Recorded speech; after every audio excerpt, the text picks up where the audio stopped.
Panginoon. At kinamuhian tayo ng sanlibutan ang Ebanghelyo. Expect na natin talaga iyon. Pero, na sinabi sa John 16:1 verse 4 at 2 Timothy 3 verse 12. Tapos sa question number 2, note how therefore connects Philippians 2:1 with the ending of the first chapter of Philippians. In this connection, list the 4 if statement that Paul makes in verse 1. How are the persons of the Trinity involved in the dynamics of this statement? So, yung answer ko, nilista ko dito yung 4 na F. If there be, therefore, any consolations in Christ, if any comfort of love, if any fellowship of the Spirit, if any bowels and mercy. So, Paul uses an introduction which is the form of conditional question. Sinabi niya dito sa kanyang sulat na makikita sa Philippians chapter 2 verse 1 na kung tayo or ikaw ito, dapat tayong mamuhay in a certain way.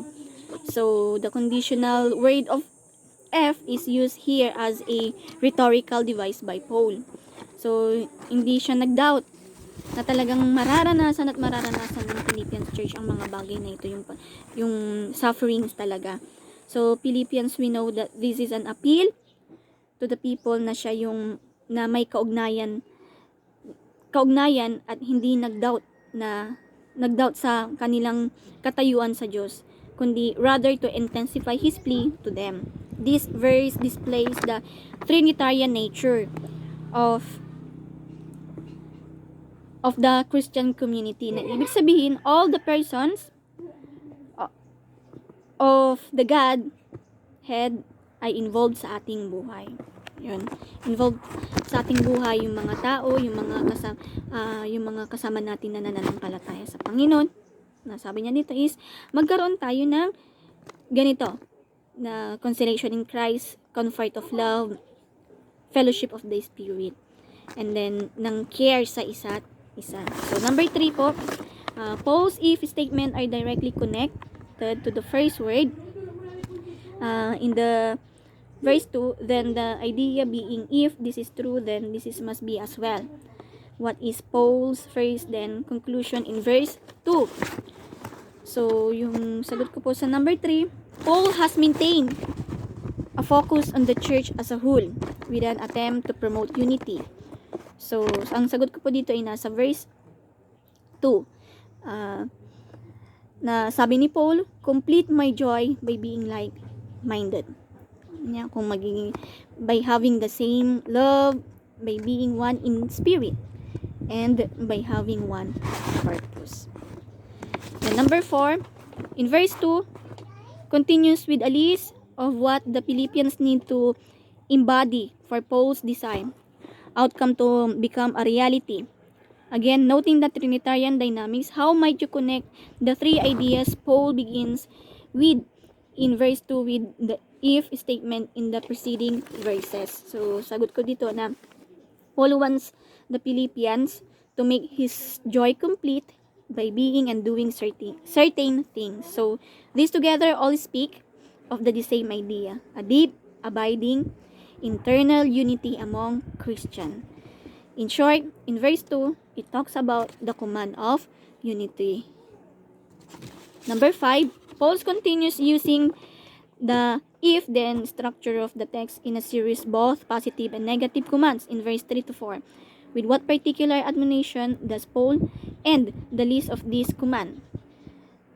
Ang answer ko po dito is the particular admonition that Paul command is by have the same mindset as Jesus Christ.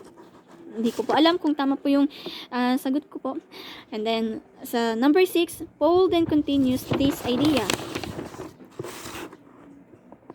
In Philippians 2 verse 6 to 8, by describing what the mind of the Christ looked like in Jesus as the incarnation of God. How would you summarize this profound statement in your own? In my own opinion, sabi ko dito, these verses reveals that Jesus was not a man only, and he was not a God only, but he is a man and God. Jesus did not cling to the privilege of the deity, and he made himself of no reputation. He humbled himself. He submitted to the point of death on that cross. Makita po natin dito yung pagiging humble ng Panginoong Hesukristo, na Diyos siya, pero hindi niya ipinakita na yung pagiging isang Diyos niya, kundi naging humble pa rin siya. Ginawa niya yung utos ng Diyos Ama para sa kanya. Then, yung number 7 po, note the connection between verse 8 and 9 indicated by Paul's use of the word therefore, and it's similarly to be therefore in Philippians 2:1 as the connection to the end of the chapter 1. What is the outcome of the Lord's incarnation?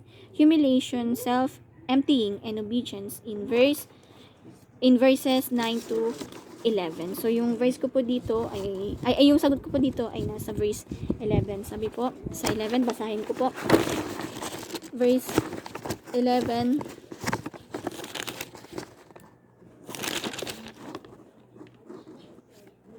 ng chapter 2. Verse 11 ng chapter 2. And that every tongue should confess that Jesus Christ is Lord, to the glory of God the Father.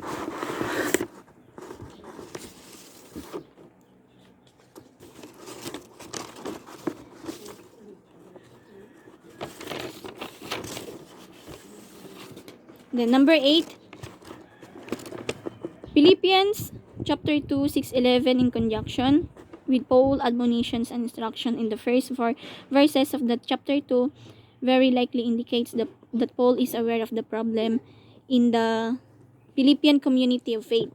What do you think the problem may be that Paul begins to address in this section of the letter?